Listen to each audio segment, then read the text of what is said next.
गर्मी थी, छत के ऊपर सामायिक करते थे। तो लड़कों ने कहा महाराज जी आज हम आपको एक भिखारी दिखाएंगे।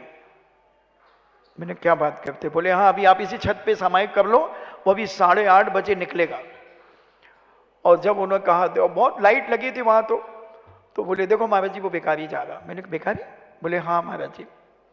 और जब मैंने उसको देखा तो डबल घोड़ा 5555 की बोस की made in Japan in Hong Kong का तो वो कुर्ता पहना था, और परम सुख का जोड़ा, धोती का जोड़ा, और नागरे जूते, और सोने के बटन, और सोने की चेन, हाथ में ब्रासलेट सोने का, और क्या ठाठ से जा रहा था। और बिल्कुल ऐसे जैसे मैं छत पे और जमीन ऐसे रोड से निकलता था। बोले देखो महाराज। मैंने कौन है? बोले महाराज भिखारी है।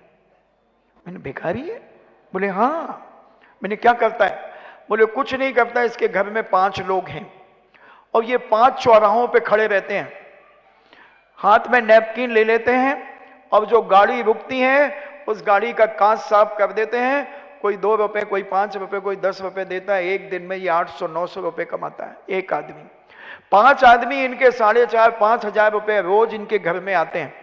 इनके 3 मकान है जो 20-20 हजार रुपए उस समय 2004 में किराए पर चलते हैं, 20-20 हजार रुपए महीने पर, और 5,000 वो 1.5 लाख तो एक महीने का वो, और 2,10,000 रुपए महीने कमाया जा रहा, उसे लोग भिखारी कह रहे हैं। किसके पास नहीं है पैसा? मगर तेली के तेल हो तो वो यदवा तदवा पाप में खर्च नहीं करता, वो अच्छे कार्यों में खर्च करता है। विवेकशील व्यक्ति होता है, गुणवान होता है, चारित्रवान होता है, अपने कार्य को और अपने परिवार को सत्कार्यों में खर्च कराने की प्रेरणा देता है। तो विनयशीलता आज जो खत्म हो रही है उसका एक ही कारण है, हमारे घर के अंदर अनाप शनाप धन दौलत बढ़ गया। तो हमने सोच लिया धर्म वो करे जो गरीब हो। हम तो बहुत अमीर हैं, हम जो चाहेंगे वो हम करेंगे। और मैं कहता हूं समाज को बिगाड़ने का अधिकार बड़े घरों की महिलाओं को होता है। कान खोल के सुनो। और समाज को सुधारने का अधिकार बड़े घर की महिलाओं को होता है।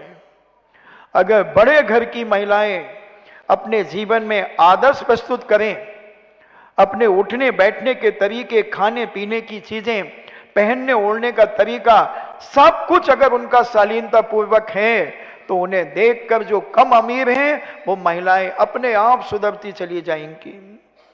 और अगर वो बिगड़ी हैं तो फिर दूसरी तो बिगड़ेंगी ही बिगड़ेंगी, क्योंकि खरबूजा को देखकर खरबूजे का रंग बदलता है। जब मैं 30-29 साल पहले यहां आया था, बेनाना परिवार की 5 बहुएं थी उस समय। अब उस समय दबदबा था बेनाना परिवार का। जब उनकी बहुओं ने मुझे आहार दान दिया तो हमने उनकी लिपस्टिक का त्याग कराया। उन्होंने मुझे आके बताया।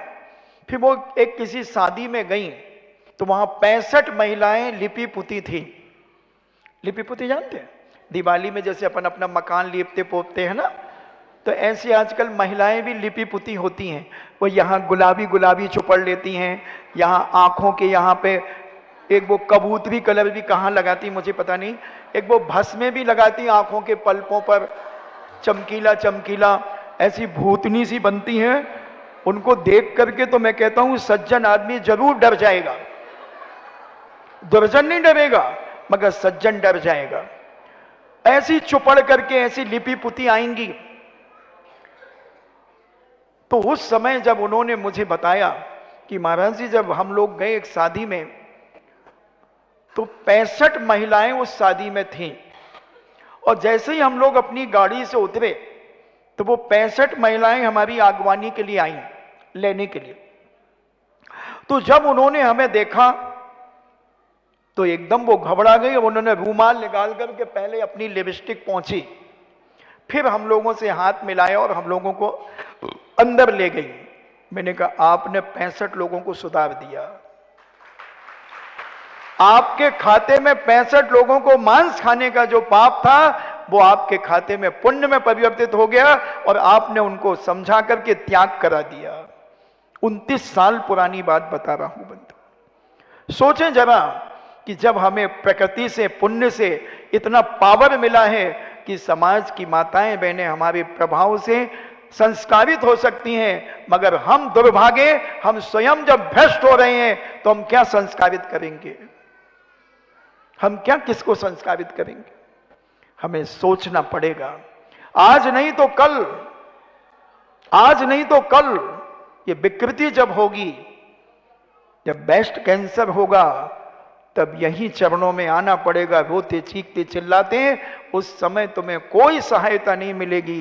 प्रकृति कहेगी, अरे पापिन, जब तेरे पुण्य का उदय था तो तू इतना रही थी, और अब पाप के उदय में साधु दिख रहे हैं तुझे। महाराज शांति धारा करा दो, महाराज शांति धारा, और महाराज जी जो कहोगे वो सब कर देंगे। हमारी बहू को गांठ हो गई, गांठ। साधु कहेगा कि जब मैं तुम्हारे नगर में गया था, जब तुम्हें समझाने गया था, तब तुम इतरा रहे थे। अब हमारा धर्म इतराएगा, पापियों को अब कोई शरण नहीं मिलेगी, नहीं मिलेगी बंधु। कितने लोग हैं बंधु जो मर जाते हैं, कोई सहायता नहीं करता उनकी, बस दया तो कर देते हैं, मगर पुण्य में हर आदमी इतराता है बंधु। आर्टिफिशियल सजना, क्यों सजना? जब एक सजना मिल गया तो फिर क्यों सजना? किसके लिए सजना? मैं आपसे पूछना चाहता हूं मेरी प्यारी माताओं, बहनों, बेटियों, बहनों, क्यों सजना? अगर तुम्हें सजना ही अच्छा लगता है तो 24 घंटे लगाओ, 24 घंटे सच के रहो। 24 घंटे, एक सेकंड के लिए भी तुम्हारी सजावट खत्म नहीं होना चाहिए।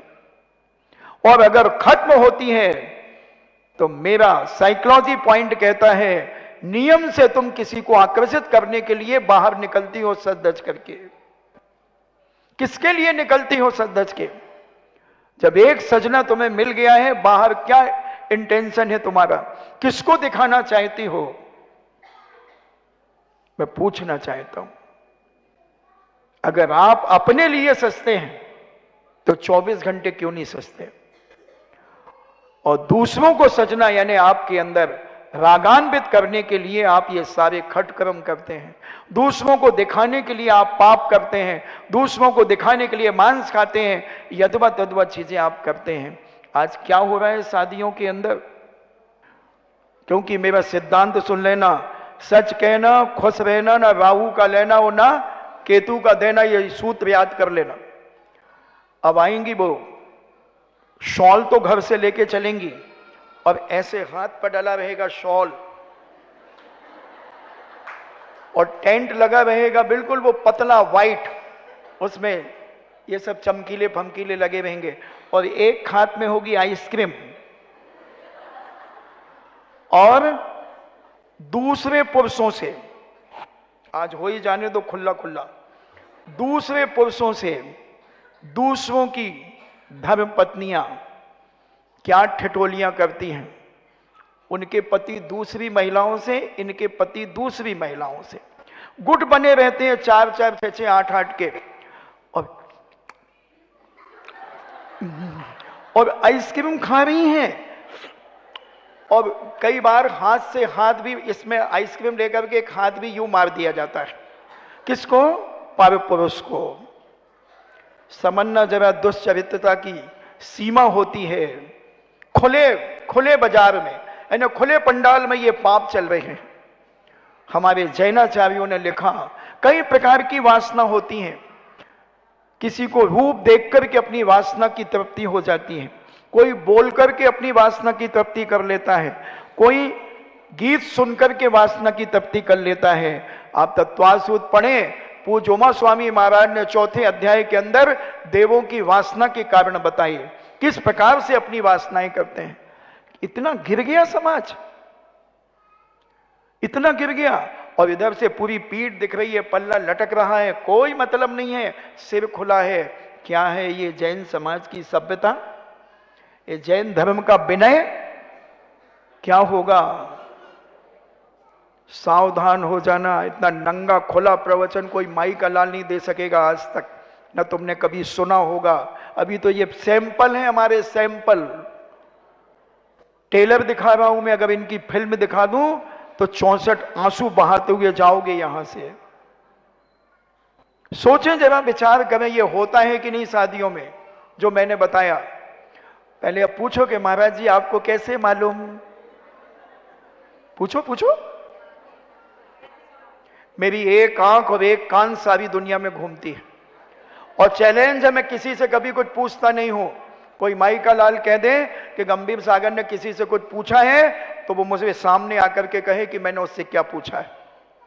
कभी आज तक कुछ नहीं पूछा मैंने, मगर जो कहता हूं वो डंके की चोट पे कहता हूं, और कोई माई का लाल उसका खंडन करके बता दे तो मैं जानूं। भांग नहीं घोटी है मैंने अपनी जिंदगी में। कान खोल करके सुन लो, ये दशा, इतनी पर पुरुष से स्पर्श, निश्चित भावना में दुश्चरित्रता है, वासना है, बेकार है, और पर पुरुष के सेवन का दोष तुम्हें लग रहा है। जब मर करके दुर्गति में जाओगे और कहोगे हमारे साथ ऐसा दुर्व्यवहार, तब अवधि ज्ञान से तुझे बताया जाएगा, मैं आऊंगा। बोलो, मैं मर के कहां जाऊंगा? बताओ, कहां जाऊंगा? स्वर्ग जाऊंगा पक्का। मैं वहां से अवधि ज्ञान से देखूंगा और किस किस ने मेरे साथ धोखा किया है, एक एक की चुटैया पकड़ करके नचाऊंगा, एक एक की चुटैया पकड़ के नचाऊंगा और कहूंगा, देख मान लेती मेरा कहना, मान मेरा कहना। अगर मान लेती तो आज तेरी ये दुर्गति नहीं होती। आज तेरी ये जो दुर्गति हुई है, उस समय अगर मेरी बात मान लेती, मैं ट्रैफिक पुलिस बनकर के आया था, तो मैं निकालने आया था इस गर्त से, मगर तुम जान जान कर अंध बने हो, आंखन बांधी पाटी। एक नाम कर्म है बंधुओं। अभी जो सुंदर रूप मिला है, अगले बार ऐसा निग्रो, ऐसे काले कलूटे और निग्रो होगे तो मैं कोई देखना भी पसंद नहीं करेगा। क्यों ये नाम कर्म का तुम अपमान कर रहे हो? 148 कर्म है, जो नाम कर्म की 93 प्रकृतियां हैं। उसमें जो शरीर नाम कर्म है, शुभग नाम कर्म है, जो सुंदरता मिली, इसमें तुम आर्टिफिशियल लीपा पोती जो कर रहे हो, कर्म कहता है इस पापी को मैंने सुंदरता दी थी, जो आर्टिफिशियल और सजना चाहता है। अब ले दी ब्लैक बोर्ड, ये साउंड दिख रहे हैं ना जी, ऐसा थोबड़ा होगा, इधर से ऐसे गुब्बारे निकलेंगे, और देखना आज नहीं और 100 साल जियोगे, उससे ज्यादा क्या जियोगे। फिर मैं बताऊंगा एक एक को। और अवधि ज्ञान से तो भूत भविष्य वर्तमान की बातें समझ में आ जाती हैं। और मैंने प्रवचन दिया ठंड में 1-1 घंटा, उसके बाद भी नहीं। अब ले फिर, अब तुझे दिखाएंगे, देख अलग निरंजन, आगे डब्बा पीछे इंजन, अलग निरंजन। फिर देखना, मुझे बचा लो, मुझे बचा लो। हट! मैं तो 3 बार बचाता हूं, क्योंकि मैं स्पोर्ट्समैन भी रहा हूं, तो मैं जानता हूं क्वार्टर फाइनल, सेमीफाइनल और फाइनल। मैं 3 बार आदमी को बचाता हूं। एक बार मैं दीक्षा के पहले श्री सम्मेद शिखर की वंदना करके लौट रहा था। हजारीबाग स्टेशन पे खड़ा था, ट्रेन वहां आना थी।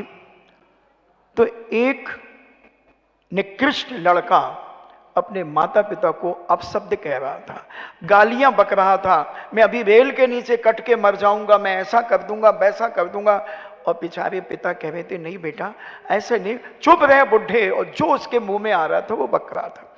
हम 3 दोस्त वहां खड़े थे स्टेशन पर, और वो जैसे ट्रेन ने हॉर्न दिया वो भागा, तो मेरे बाजू से निकला, मैंने हाथ पकड़ लिया और प्लेटफार्म के खंबे से मैंने एक पैर टेका, तो वो प्लेटफार्म के नीचे लटक गया और झूल रहा है।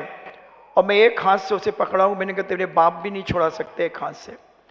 इतने में वो ट्रेन हजारीबाग में नहीं रुकती थी। वो कहता छोड़, तेरे बाप का क्या जा रहा है। मैंने मेरे बाप का नहीं, तेरे बाप का चला जाएगा।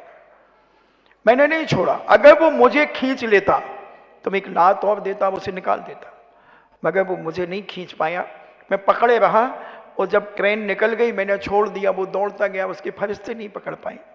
तो मैं बहुत बचाने की कोशिश करता हूं कि आदमी की दुर्गति ना हो, आदमी का विनाश ना हो, आदमी को कोई बीमारी ना हो, आदमी को कैंसर ना हो। मगर जब तुम चाहते ही हो कि महाराज हमें तो मरना है, हमें तो कैंसर से मरना है, तो मरो। क्वार्टर फाइनल, सेमीफाइनल और फाइनल रिजल्ट डिक्लेयर। आज नहीं तो कल बकरे की अम्मा कब तक खैर मनाएगी, कभी ना कभी तलवार के नीचे आएगी। इसलिए दया, करुणा, प्रेम, वात्सल्य, विनय अपने जीवन में जागृत करो। प्राणियों के प्रति अहिंसा भाव रखो, प्राणियों के प्रति दया भाव रखो। और ये आर्टिफिशियल जीवन जीने की अपेक्षा ओरिजिनल, मैं तो कहता हूं हर युवा से और हर युवती से कि बेटा अगर शादी करो मत, और अगर करना ही है तो जिससे शादी कर रहे हो उसको अचानक देखने जाना, चाहे वो लड़की हो चाहे लड़का। अचानक अगर ओरिजिनल चाहिए है तो कोई खबर नहीं, पिताजी के साथ अचानक बात चले और खबर कर दो कि हम लोग आए क्या, हाँ हाँ आप आइए, कब आ रहे हैं, अब देख लेंगे जिस दिन हमें समय मिलेगा। और सीधे पिता पुत्र लड़की को देखने 6 बजे सुबह चले जाओ बिना सूचना के। वो बिस्तर से उसके पापा के, बेटा उठ उठ उठ। अरे पापा क्या है, क्यों उठा रहे हो। अरे बेटा वो देखने वाले आए। अरे अब ये कोई तरीका थोड़ी है, मैं मेकअप कर, मैं भी ब्यूटी पार्लर भी नहीं गई हूँ, मैं उधर भी नहीं गई हूँ। बेटा वो कह रहे थे हम यहाँ से निकले हैं, एक नजर देखते चले जाएंगे। अब वो आ गई मुंह पे लात फेरते हुए, मुंह पे हाथ फेरते हुए। मुंह पे हाथ फेरा, लड़के ने देखा ये ओरिजिनल है। पापा को कहा पापा ठीक है चल जाएगा, आप आगे बात कर लेना। ओरिजिनल लड़की देखी है उसने। ऐसे ही लड़का देखने जाओ तो अचानक जाना, वो बिस्तर से उठ रहा हो जब जाना, ओरिजिनल मिलेगा। तुम्हारी बेटी कभी धोखे में नहीं रहेगी, तुम्हारा बेटा कभी धोखे में नहीं रहेगा। और अगर तुमने 4 दिन पहले कह दिया कि हम 4 दिन बाद आएंगे तो वो लिपि पुती मिलेगी। ब्यूटी पार्लर में जाकर के अंडा फड़वा के आएगी, सिर के ऊपर अंडा। एक मुर्गी की हत्या करा के आएगी, अंडे वाला शैम्पू डलवा करके आएगी, बालों को मुलायम करवा के। और वो कलियां निकालेगी ना, एक कली यहां से निकलेगी, एक कली यहां से, एक पीछे से, और ऐसी बिननियां सी लगेगी। कैसी लगती हैं देखो तो जरा उनकी दशा कैसी लगती है। अगर ओरिजिनल, हमने अभी बता दिया निर्णय कौन करेगा, अभी मैं बताऊंगा। उसी प्रकार तुम्हारी इस भूतने पने का कौन निर्णय करेगा, तुम खुद, तुम्हारी सहेलियां नहीं, इसे सज्जन पुरुष, साधु पुरुष निर्णय करेंगे, हमारी बुजुर्ग माताएं निर्णय करेंगे।